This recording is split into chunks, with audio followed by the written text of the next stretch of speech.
Hi there, love. Welcome to my cozy corner.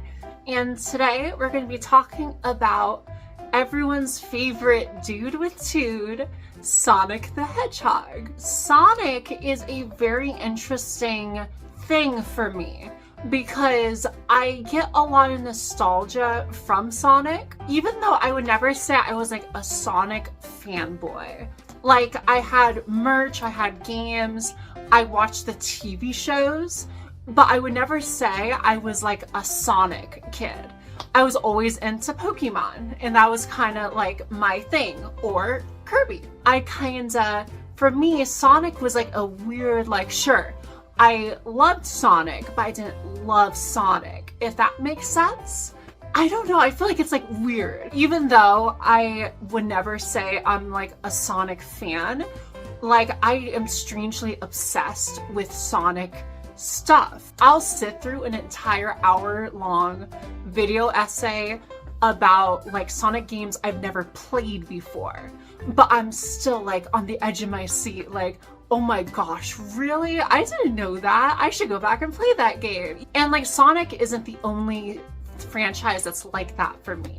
Like Mario is like that a lot too, but yet there's something about Sonic that keeps like bringing me back. Even though I haven't played a Sonic game in years, there's just something, even though I haven't played Sonic in years, there's something about Sonic that just keeps bringing me back. And I think a big part of that is nostalgia. And to me, when I think of Sonic nostalgia, I think of the games. Specifically, 3 games. The 3 I'm going to be talking about today are not really, I think, considered like the best games in the series, but to me they are, darn it. I loved these Sonic games. Sonic Heroes, Sonic Adventure DX Cut, and then also Sonic Battle. What Sonic games did you grow up with? Because I'm curious if you're around my age, if you also, like, when you think of Sonic, you're like, yeah, these were the good old days. Or I wonder if maybe you're older to the point where when someone says something like that, you just cringe and you're like, back in my day, this was Sonic, not this. But to me, I love this guy. I love him. Even though I'm not a fan of him, I love him. It's really hard to explain, but I'm going to try to explain in this video. So, without further ado, let's talk about the first one, which is Sonic Adventure, specifically the DX Cut.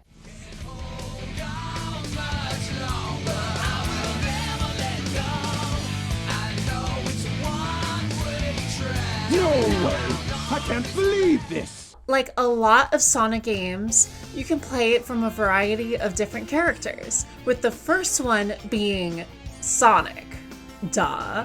I feel like his campaign especially is so nostalgic to me. Like especially that intro of like going through Station Square. It's all dark and broody, and then like a scary but cool looking water monster just appears.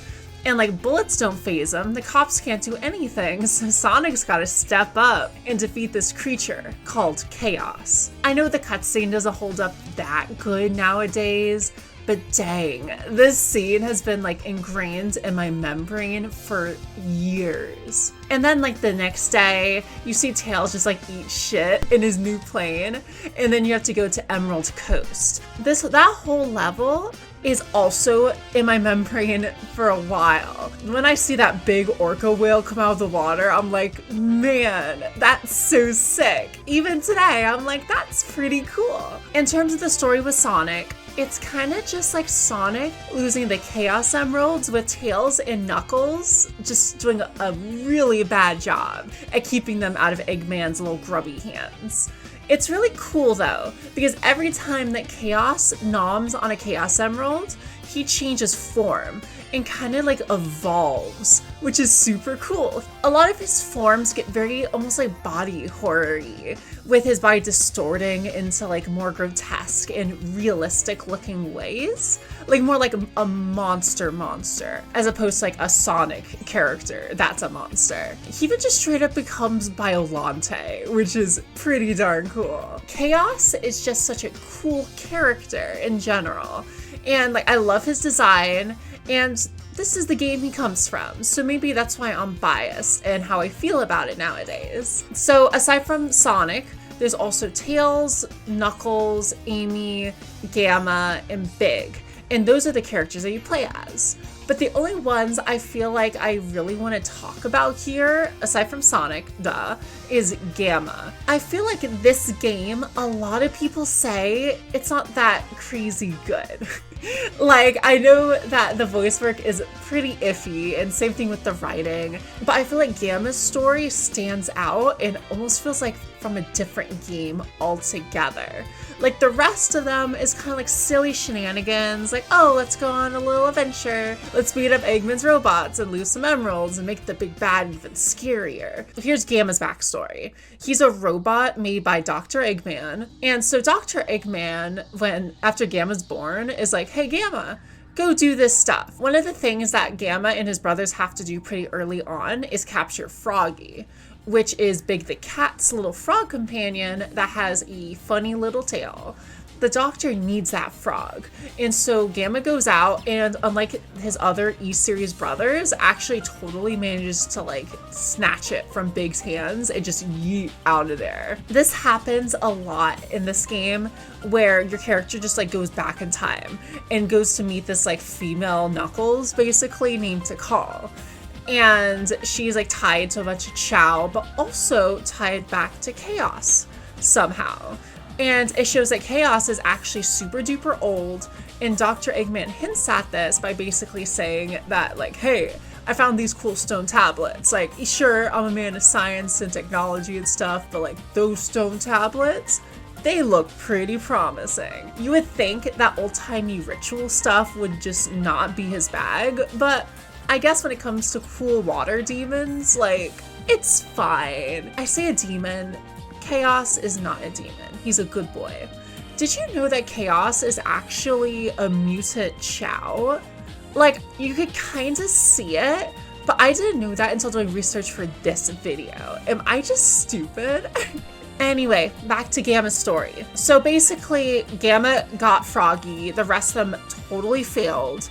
And so Eggman is just like, you guys suck. Gamma's the only cool one. And just like chucks the rest of Gamma's brothers in the garbage. Like, I wrote in the script that he killed them, but spoilers, he doesn't technically kill them. Later, Gamma has to go to a jail cell where Amy is being held captive with a bird creatively named Birdie. He goes in a room and finds one of his brothers, one of the E-Series robots that got chucked away, totally getting remodeled and basically reprogrammed, getting changed and like reformed, and it freaks Gamma out. So it kind of scares and shocks him. It kind of is the first hint that Gamma has more emotion going on than you would think.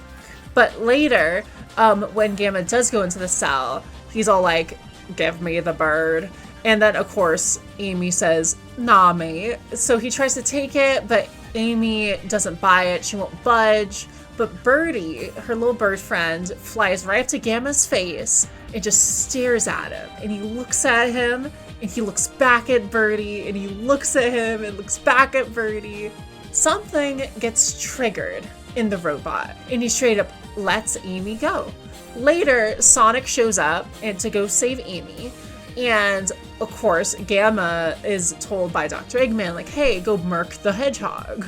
But Amy is like, hey, leave us alone. And so Gamma's like, okay, cool, I won't kill you guys at this point. They're pals, they're friends. And there's this connection and a cute moment where Amy tries to get Gamma to come with them. And Gamma, of course, is like, why are you trying to help me? I'm an evil robot.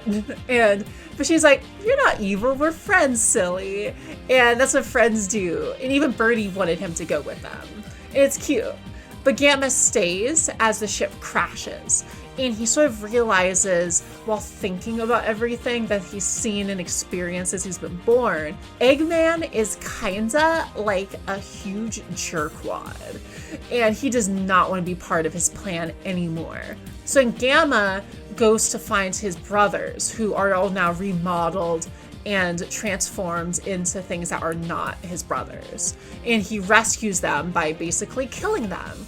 And the animal that is being used to power them can finally escape. Basically, he's letting them be free. And so he faces off against the last robot, which is one called Beta. Beta has been basically changed drastically into a much stronger, fiercer robot after all of his failures. Gamma does manage to defeat him after a big old battle, but Beta does manage to mortally wound Gamma.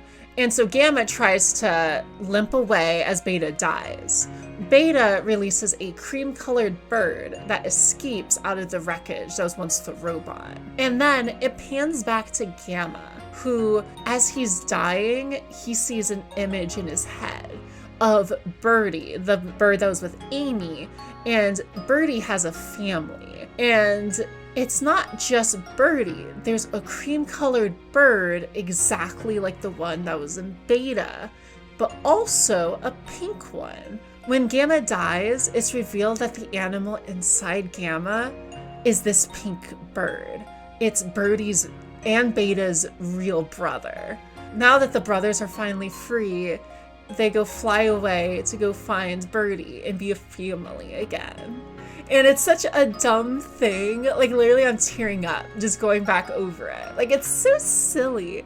I don't know why it's making me, like, emotional. But I think there's something about that these birds were taken against their will, transformed into these killing machines with all of their sentience and life force pushed to the bottom, supposedly never to come out again. But there's still that bit of heart left. That's what Gamma had and what came out when he saw Birdie again in the prison. And he used that to finally free both him and all of his brothers so that they could be a family again. Like, fuck, I'm such a baby. Like, jeez. The music in this game is literally so nostalgic. That's the thing that took me back. Like, even if I didn't have the visuals, if I couldn't see the game, hearing that, like, Station Square theme play took me back to being 10 years old, sitting cross-legged on the carpet in my basement, just playing Sonic for the first time. Like, geez, that's like perfect city music.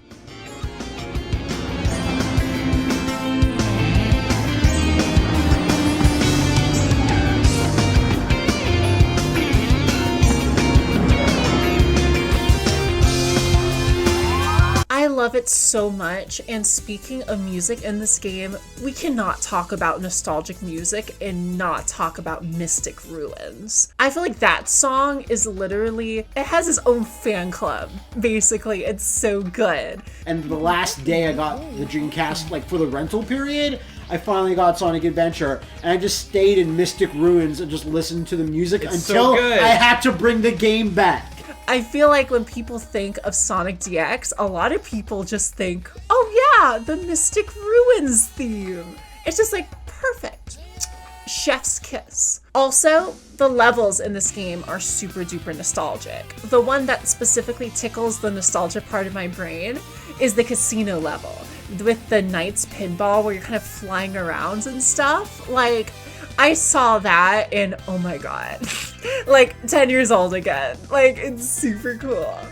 We cannot talk about Sonic Adventures without mentioning the Chow Garden. When Baby Bork went through that elevator in Station Square and found the first Chow Garden, no wonder I didn't ever finish this game as a kid. Put creature collecting in a game, I'm gonna forget about everything else. Like, I'm making some cute critters. And it's super cool because, like, you can make them, like, you can almost customize them a bit. Like, you can give them, like, animals that you collect, and they kind of actually start to develop, like, aspects of that animal to kind of make them unique. And it's super cool. Also, I didn't know that you didn't have to yeet the Chow egg at the wall to hatch it. Apparently there's an ethical way to do it, but of course, Baby Bork with ADHD, it's like, nah man, Yeet! I love the Chow Garden so much. And I'm so disappointed I never played Sonic Adventure 2 because apparently it like expands on the Chow Garden a lot. And I missed out so bad. Like, not only the Chow Gardens I miss out on, including the little pool of blood, because of course you gotta baptize your babies, duh. There also is a Halloween level in Sonic Adventures 2. I don't know how I, the biggest slut for spooky season, missed out on that. That's just a shame. Gosh, now I want to go back and play it.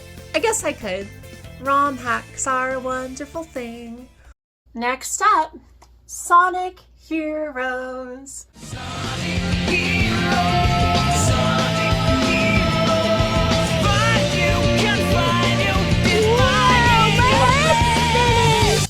So Sonic Heroes is a really cool game because it has a very unique gimmick.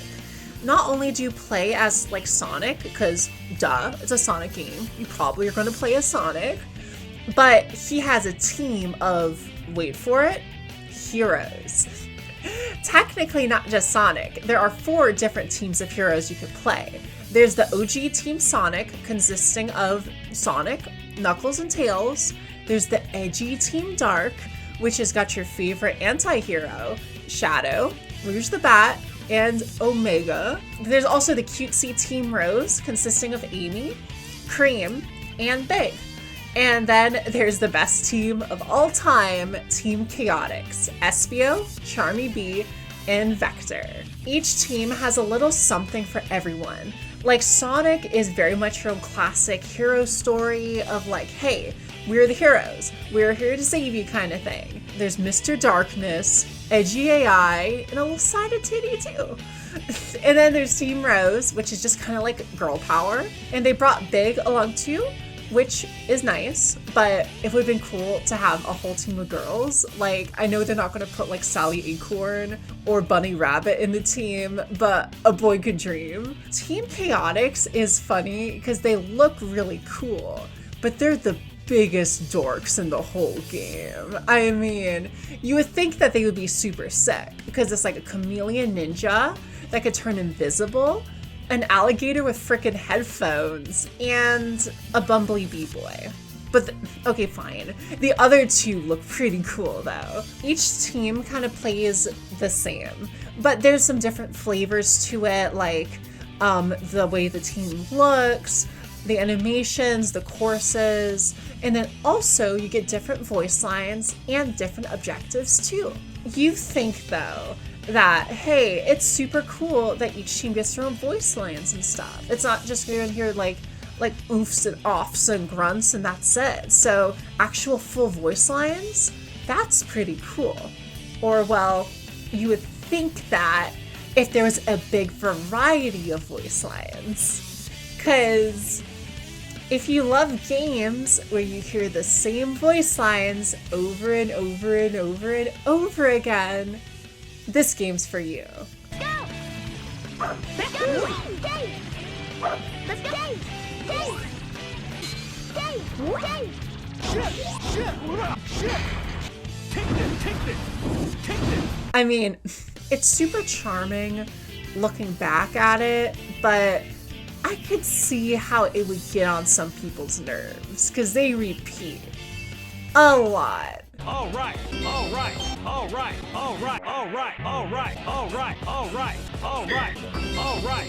Also, I know Tails is voiced by a kid in a lot of games, and in Adventures, he sounds pretty kiddie. But in this game, he is like a baby. Like, jeez. Look at all those Eggman's robots! Did they pay him in like Gerbers? So I'm gonna go super briefly through the 4 different teams and kind of what makes them different and the storyline they go through too. So first up, Team Sonic. It seems like a pretty good place to start, in my opinion. It starts off with the gang basically running around at the speed of sound when Dr. Eggman just he shows up, delivers them a letter, and is like, yo, I'm gonna conquer the world. See ya later, fools. Sonic does not like that. So as you go through your adventures, this is kind of a reoccurring thing that happens in all 4 teams, but you actually run into other teams and you have to have like a little fight with them. Like for example, with Sonic, they run into Team Rose. And Amy wants to marry Sonic like so bad. But instead of a normal person where you're like, hey, let's go on a date, see how things go, maybe we might even have a meet cute or something, she's just instead like, you will marry me. I think the other way around, if Sonic was one pushing so hard, it'd be creepy. But with Amy, it's cute. Anyhow, they managed to wiggle away from all that wedding wackiness, and they later run into Team Dark. And of course, they're pretty dark and edgy and brooding. And so Sonic is like, goths in my town? That's no good. And so they beat him up. After going to a spooky castle, which of course is the best level, so then they kind of also beat the crap out of Eggman a lot too. After Sonic beats Eggman for the last time, what does he have as his reward? Amy shows back up and chases him into the sunset, because she just cannot leave her poor blue boy alone. So Team Dark's story starts off with Rouge. She's just breaking into Eggman's base to get his special little treasure, which she thought it was like, you know, $1 million or like jewels. But it's kind of just like an edgy little shadow boy and like a cool robot. So when she breaks in and kind of wakes up the 2 guys in there, Rouge is all like, hey, Dr. Eggman kind of sucks. And of course, Shadow hates Dr. Eggman too, because, you know, the whole being like stuck like Luke in Empire Strikes Back in a liquid juice vault against his will. So Rouge does the nice thing where she's like, hey, he sounds like a jerk. Let's go beat him up. And so they do. And they later run into Team Sonic, which ties in actually to Team Sonic's story, which is pretty cool. And they later run into Team Chaotix. And at first I forgot why they even fought, but I'm pretty sure Vector just straight up calls Rouge like a whore. He calls her a broad, but that's just kid term for hey slut. No wonder she was a little peeved about that. So they fight Dr. Eggman a lot, and like every time Shadow, of course, can't remember his past.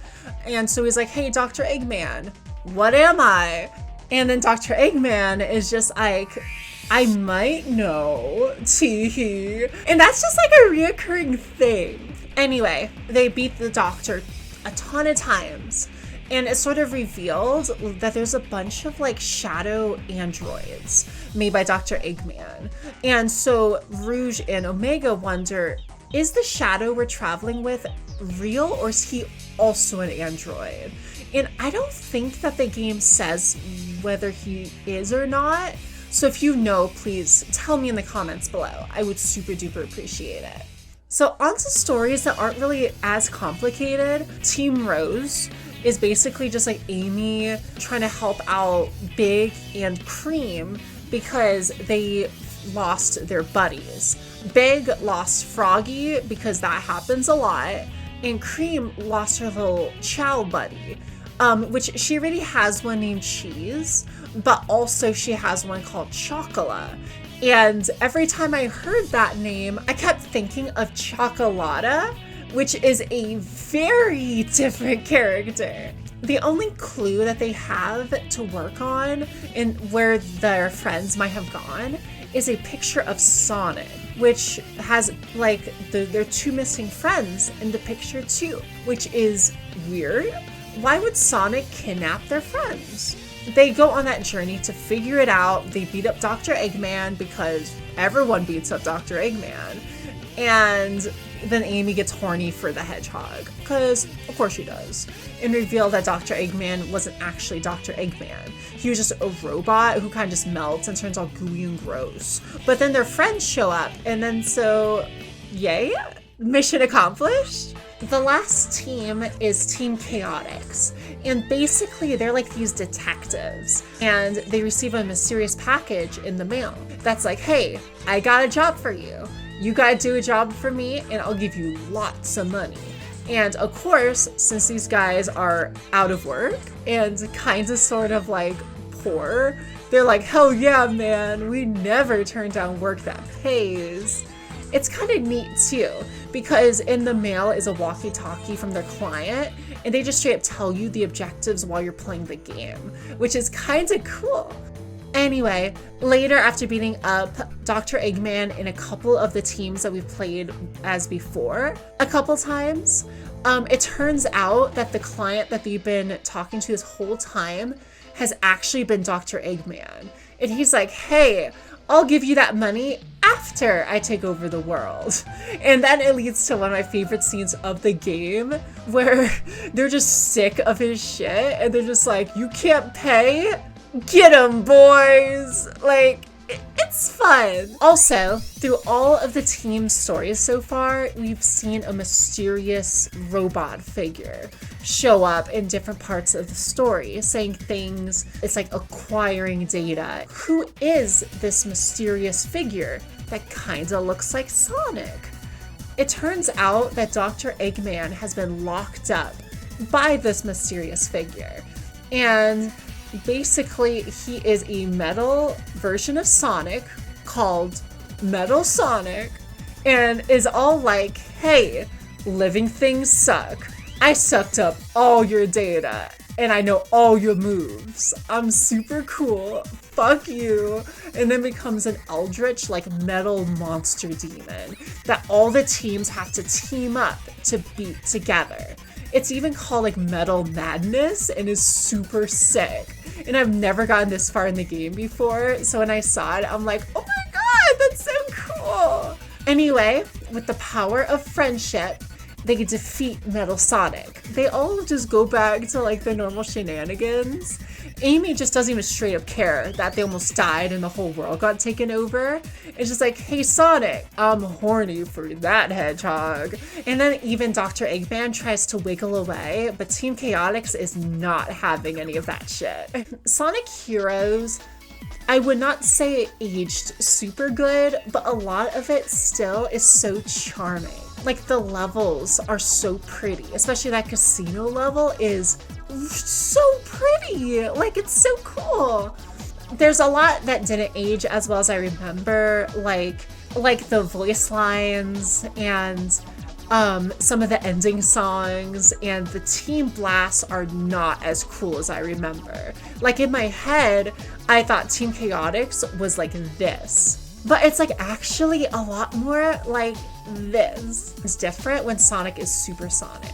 So that's pretty cool. And finally, Sonic Battle.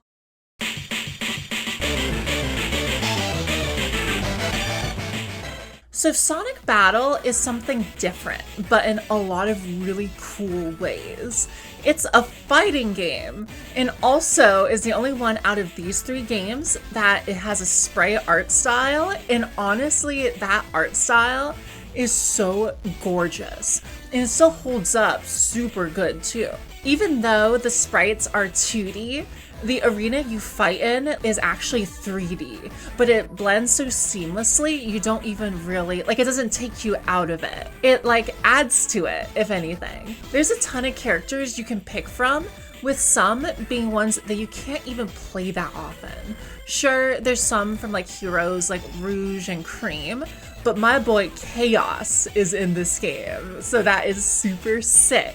There's also mini games you can play too, but I like barely touch them as a baby Bork, so I don't have a lot to say about them. Speaking of something I don't want to speak that much on, the story mode in this game, even though I would say it took up most of my time as a kid, it's simple and fun. You can play through different chapters, starring one of 8 characters, with the connecting plot basically surrounding a cute little robot boy powered by Chaos Emeralds called Emerald. I literally didn't realize his name was like a pun until playing through this game again now. I'm such a dummy. Through the story, you can pick up new moves, and abilities that Emerald can use to customize his moveset. It was super fun and honestly really rewarding to collect a bunch of these moves, like they're rare Pokemon or something. So when you got like a 6-star move, it was so cool. I don't really remember that much from the story mode, aside from the cool hub world, and there's also that intro cutscene where Eggman basically yeets Emerald onto the beach, and Tails' house. It's kinda just like a hollowed out jack-o'-lantern version of his head. It's like kinda creepy. So my strongest memory of Sonic Battle is chilling in a lawn chair by myself during one of my brother's baseball games. Since it was California weather, it was hot, like 105 degrees or something bonkers like that. After putting down a weird horror book I got from the Scholastic Book Fair, I did what any kid would do in weather that hot. I got a hot chocolate. And then I pulled out my Game Boy Advance and dove into Emerald Town for the first time. I know that's super freaking specific, but honestly, that's what comes out of my memory palace every time I see this game. It's just so comforting and cozy. I love memories like that. Disgusting black creatures, get out of my sight. Speaking of super specific memories, here's a couple other Sonic games that didn't quite make the top 3, but are worth a mention. So Sonic and the Black Knight is a game I remember playing at a friend's, like I think it was a birthday party or just like some get together in his basement. He had those nice like white people basements where the carpet is super fuzzy and has all this super cool like man cave furniture and a ginormous TV. And they did the multiplayer for Sonic and the Black Knight on that TV. I remember after we had a Nerf war, because of course he also had like the biggest Nerf collection in the world, we just chilled and played some Sonic together. So that was pretty cool. Speaking of games where I remember them for their multiplayer more than the single player is a very special one, Shadow the Hedgehog. I played through a bit of it, so I definitely get a teeny bit of nostalgia, but I would say the multiplayer, I get a ton of those cozy memories from. I remember playing it with my brother in my basement. Our basement definitely wasn't as plush and super cozy as my friends, but it still was super fun, and honestly the multiplayer was like a pretty good time. I feel like it wasn't that weird. I'd honestly rather play like with a Sonic character with a gun. I think there's a certain like Pal World charm to the idea of like Sonic with a Glock. Speaking of another really specific memory, do you guys remember when they would have those Game Boy Advance cartridges that would just have like an episode of 2 from a TV show that you could just like plug into your GBA and just like watch a show on the fly? Like it was pretty cool. And I had one for the Sonic show, Sonic X. And I have a super specific memory of being with one of my cousins, and her family had a boat. And so it was night, kind of spooky, honestly, just like drifting slowly on the lake that was next to their house. And me and my cousin were just like bunched together, just watching the pilot episode of Sonic X. The adults were just like having wine, chilling, you know, doing boat stuff. What were we doing? Watching one of the best Sonic TV shows ever on a boat. So Sonic 06 is a game I literally don't even remember playing.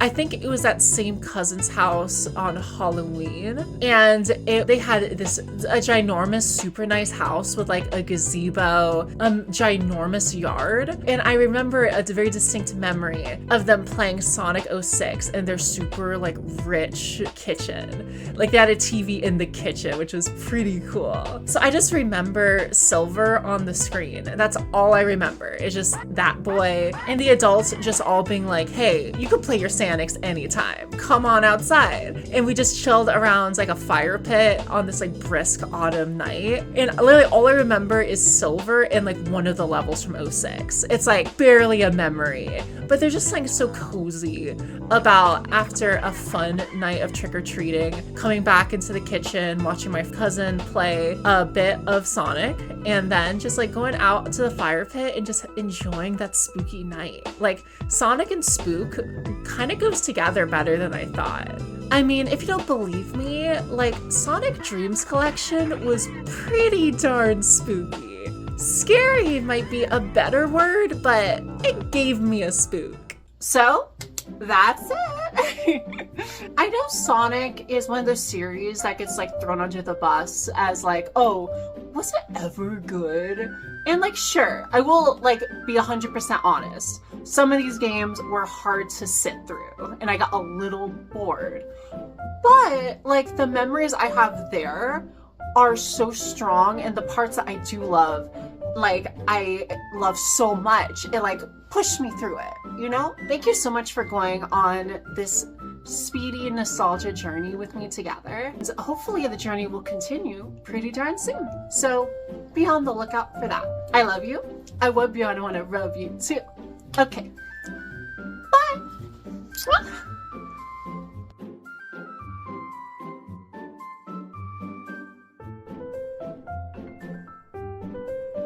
Which is Sonic Adventure, specifically the DX cut, more specifically on GameCube, but I don't think that matters. I'm probably not going to include that, like that doesn't matter.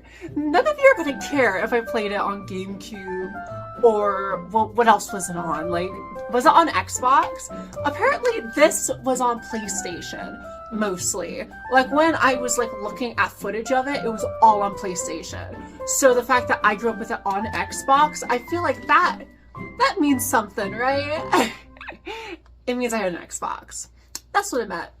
Did anyone else like skip generations between consoles? Like they couldn't make up their minds.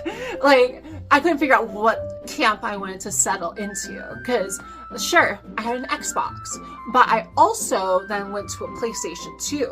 But then I also got a 360. But then I also went to PlayStation 4. And then I have a Switch. I feel like I always had Nintendo stuff, like a Switch, I had a Game Boy Advance, I had a DS. So did any of you else kind of just like bounce? Like, or so many people I feel like are like, oh, I was an Xbox kid for life. And then there's all the PlayStation like fanboys who are like all elitist and like, well, I have God of War, what do you have? And I was mostly, since I love Nintendo, just sitting over there just playing fucking like Yoshi's Island and just like jamming, just like jiving, because that music is such a vibe. Like, I should do an episode about Yoshi's Island. Like, would you guys want to see that? Like, I never even got that far. I think I just got as far as the castle part, but that could be fun, right? You're probably not even watching this. The outro was ages ago. You can go. You can leave. I'm sorry. You can go. Shoo. Shoo. This top makes my boobs look pretty good, doesn't it? Like, I don't want to draw attention to it, but like, I gotta represent, you know? I gotta channel, I want to be in that camp. I want to be in Camp Rouge with my titties out. Who doesn't? Honestly. Shoot. Stop it. Pervert.